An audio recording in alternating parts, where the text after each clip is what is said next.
ভাইজান, আপনি খাইলেন আমারে টাকা দিবেন না? আমার খিদা লাগছে আপা, খাইলেইছি, আমার কাছে টাকা পয়সা কিছু নাই। কি কইতেছেন ভাইজান? আপনি খাউন খাইলেন আর আম কইতেছেন আপনার কাছে টাকা নাই, এটা কেমনে এখন? দেখলাম অকলে খাইয়া বইয়া খাইরা আমিও খিদা লাগছে, আমি বইয়া গেছি, খাওয়া শুরু করে দিছি। ও আচ্ছা, আপনার অনেক ক্ষুধা লাগছিল এই লেগে এনে খাইছেন। আচ্ছা সমস্যা নাই, যেহেতু ক্ষুধা লাগছে আপনি খাইছেন, আর তো আর কিছু করার নাই, ব্যাপার না। আপা আপনার লাগে দোয়া আছে, আমি দোয়া করবো না। আর চিন্তা করুন না জানো, আমি টাকা ফাইলি আইনা তাড়াতাড়ি দিলাম আপনার টাকা। আচ্ছা আপা।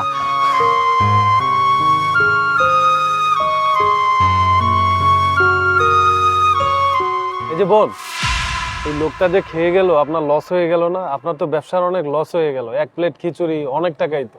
ভাইজান, আপনার সহে হয়তো মনে হইতেছে আমার লস হয়ে গেছে, কিন্তু আমার সহে এটা লস হয় নাই, লাভ হয়েছে। এখন আপনি মনে মনে কইতে পারেন এমআই আবার কি কইতেছে, লস হইলো আবার এটা লাভ কইতেছে। শুনেন ভাইজান, আমি এনে দোকানদারি করি আজকে অনেক বছর, আর আমি এনে প্রত্যেক দিনই এরকম 2-3 জন 4 জন করে আমি ফাও খাওয়াই দিই। আর ফাও আমি সবাইরে খাওয়াই না, যারা ওই যে ক্ষুধার্ত, মানে খাওয়ানোর টাকা পয়সা নাই বা কোথাও খাইতে পারে না, সেগুলোই আমি খাওয়াই। আর ভাইজান এখন কথা কই, আমার দোকানটা তো খাওয়ানোর দোকান, তাই না?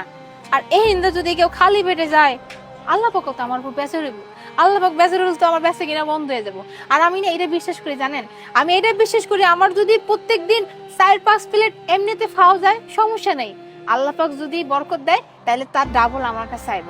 এর লেগে আমি কিছু মনে করি না। বাহ, আপনি তো অনেক সৎ মানুষ, আপনার সততা দেখে আমার অনেক ভালো লেগেছে। আচ্ছা, আপনার খিচুড়ি তো অনেক মজার, আপনি চাইলে তো একটা বড় দোকান দিতে পারেন, আপনার এখানে অনেক লোকজন আসবে, তাহলে কেন দিচ্ছেন না? খিচুড়ি অনেক মজার, এটা সবাই কয়, কিন্তু দোকান বড় করতে হলে তো টাকা পয়সা লাগে, আমার কাছে তো টাকা পয়সা নাই। এই ধরেন প্রত্যেকদিন যা বেচা কিনা করি তা দিয়ে ওই যে খিচুড়ি কেনা, জিনিসপত্র কিনা, সংসারে যা খরচপাতি আর এইখানে যা কিছু লাগে, এটি করে আর কি ওই যে সমানে সমানে চলে। ওই কিছু টাকা যে জমায়া যে আমি একটা দোকান নিবো, একটা দোকান সাজাবো, এই টাকাটা আমার নাই। বুঝতে পেরেছি। আসলে হয়েছে কি আপু, আমি গাড়িতে যাচ্ছিলাম, হঠাৎ দেখলাম আপনি এখানে খিচুড়ি বিক্রি করতেছেন, অনেক লোকজন খাচ্ছে। আমি যখন ভার্সিটিতে পড়াশোনা করতাম, আমি রোড সাইডে এরকম খিচুড়ি খেতাম, তাই সেই মেমোরি থেকে এখানে এসেছিলাম। এসে আপনার মানবতা দেখে আমার খুব ভালো লেগেছে। আচ্ছা ওয়েট, আমি আপনাকে 1.5 লক্ষ টাকা দিচ্ছি, এই টাকা দিয়ে আপনি একটা বড় দোকান দিয়ে নেন। না না ভাইজান, আমার এই টাকা পয়সার কোনো দরকার নেই, আমি এই দোকানদারি করতেছি, আমার বিশ্বাস আছে আল্লাহ পাক যদি আমার সহায় হন আর উনি যদি আমার সুযোগ সুবিধা করে দেন, আমি এই দোকানদারি করে আমি এদিন একটা দোকান দিতে পারবো। আপনার সাহায্য আমার দরকার নেই। বোন, সত্যি বলতে এই টাকাটা আমি যাকেই দিতাম সে নিয়ে যেত, কারণ 1.5 লক্ষ টাকা কম না, 1.5 লাখ টাকা কামাই করতে অনেক সময় লাগে। কিন্তু আপনি শুধু সৎ না, ইমানদার ব্যক্তিও।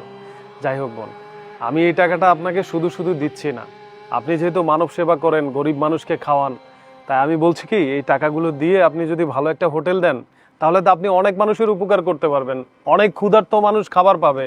প্লিজ, ভাই হিসেবে দিচ্ছে, এই টাকাটা নিন।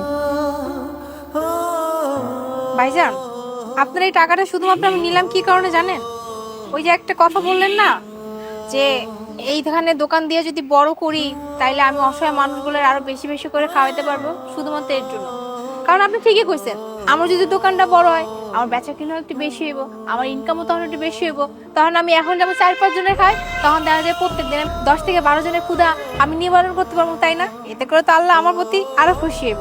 আর ভাইজান, আপনার এখন কথা দিতেছি, এই দোকান দেওয়ানোর পরে আমার প্রত্যেক মাসে যে লাভটা আসবে, সেই লাভের অর্ধেক টাকা আমি শুধু গরিব দুঃখীদের খাওয়াবো।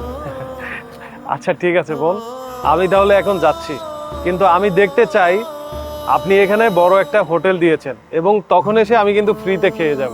ইনশাআল্লাহ। ভালো থাকবেন।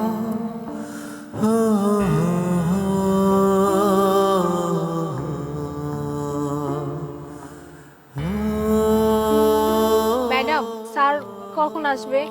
স্যারের লগে দেখা করা আমার খুব দরকার, আমার অনেক বড় একটা বিপদ হয়ে গেছে, স্যারের লগে দেখা করতে হইব। স্যার কিছুক্ষণের ভিতরেই আসবে, আমাকে ফোন দিয়েছিল। আপনার প্রয়োজন থাকলে কিছুক্ষণ ওয়েট করেন, স্যার আসতেছে। মধুসী চলো। স্যার আপনার সাথে একজন দেখা করতে আসছে, এই যে উনি। আরে বোন, আপনি এখানে? কি সমস্যা আপনার? আপনার দোকানের কি অবস্থা? স্যার হয়েছে কি, বোন, দয়া করে আমাকে স্যার বলার দরকার নেই। আমি তো আপনার ভাই হই, তাই না? আপনার কি হয়েছে আমাকে সেটা বলেন, আমাকে ভাই বলে সম্বোধন করুন। ভাইয়া ওই যে আমার যে একটা ছোট্ট একটা হোটেল ছিল না, যেখানে আপনি যে খিচুড়ি খাইছিলেন, ওই হোটেলটা যদি না থাকে তাহলে না খেয়ে মরতে হবে। আর হেরা ছিল সরকারি লোক, এরা বলছে আমাদের হাতে কিছু নাই, আপনার যদি এনে হোটেল আবার দিতে হয় তাহলে ওই যে টিওনো স্যারের লাগে যে আলাপ করতে হবে। এর লেগে আপনাকে চাইছি আমার হোটেলের একটা ব্যবস্থা করে দেন। কি বলেন বোন, আপনার এত সমস্যা আমি জানতে পারলাম না? অবশ্য আমি জানবই কি করে? আপনাকে আমি ওয়াদা করেছিলাম যে আপনার দোকানে যাব, কিন্তু আসলে এরপরে যাওয়া হয়নি। আমার চাকরি হয়ে গেল, আমি বদলি হয়ে অন্য জায়গায় চলে গেলাম, আবার এখানে নতুন বদলি হয়ে এসেছি। আর আপনার এত সমস্যা জানলে আমি আসলে আগেই সমাধান করে দিতাম। আচ্ছা সমস্যা নেই বোন, আপনাকে বলছি আমি, ওইখানে সরকারি যত প্রবলেম আমার কানে এসেছে যে রাস্তার মধ্যে নাকি কিছু অংশ আপনার হোটেলের পড়ে গেছে। আপনার হোটেলটা একটু ছোট করতে হবে, তাহলেই আপনি ওখানে হোটেলটা দিতে পারবেন। আর কাগজপত্র যেখানে যা লাগে আমি সবকিছুর ব্যবস্থা করে দিচ্ছি। ভাইয়া আপনি সত্যি কইতেছেন? আপনি সবকিছু আবার আগের মতো করে দেবেন? আমার হোটেলটা আমি আবার দিতে পারবো? হ্যাঁ বোন, আপনি সুন্দরভাবে ওখানে দোকান দিতে পারবেন। আপনি তো মানুষের সেবা করেন, আর আপনার মতো মানুষের এরকম দোকান তো অবশ্যই থাকা উচিত। আপনি একটা কাজ করুন, আমার অ্যাসিস্ট্যান্ট মৌটিসির কাছে কাগজপত্র দিন, ও আপনাকে সবকিছু সাবমিট করে দিবে। আচ্ছা ঠিক আছে ভাইয়া। ম্যাডাম এই যে। ঠিক আছে বোন, তাহলে আমরা আসি। আচ্ছা ভাইয়া, আসসালামু আলাইকুম।